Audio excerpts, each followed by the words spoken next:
One day after marching in unity, civil servants awoke today to learn of a 10% pay cut across the board. And a lot has changed since August 14, 2009, when Governor Gordon Wetherell suspended parts of TCI's constitution and declared British rule until 2011.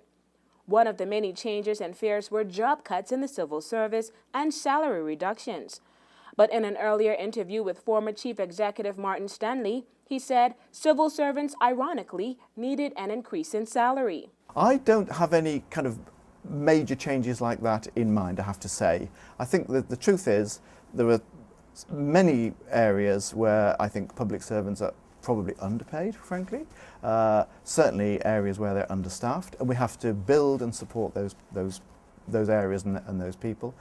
Those days and comments are now gone, as at 9 a.m. this morning, letters and emails were sent out to every civil servant across the nation from current Chief Executive Officer Mark Capes, which read, "Dear colleagues, we now face severe and immediate pressures on our cash flow.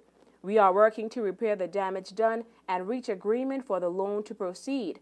However, the combined effect of the continuing fiscal deficit and the delay in our ability to repay the outstanding bills leaves government with no choice but to make further cuts to public spending now.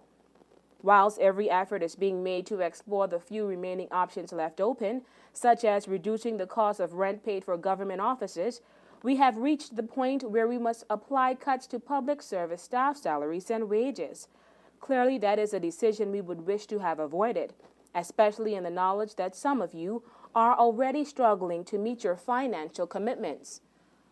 But circumstances are such that we have no other option apart from introducing immediate redundancies.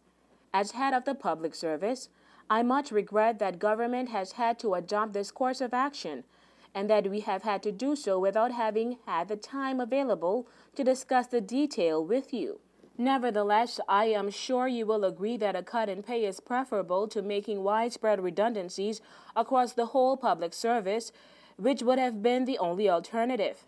To achieve some of the savings required to help bridge the deficit, public service salaries and wages for all staff, plus certain allowances, excluding housing, will be cut by 10%.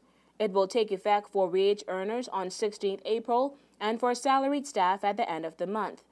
By providing over 5 or 7 weeks' notice, respectively, I hope this will give you time to adjust your personal finances as necessary. Please note, too, that overtime will be allowed only in life-threatening or other strictly essential circumstances, end quote.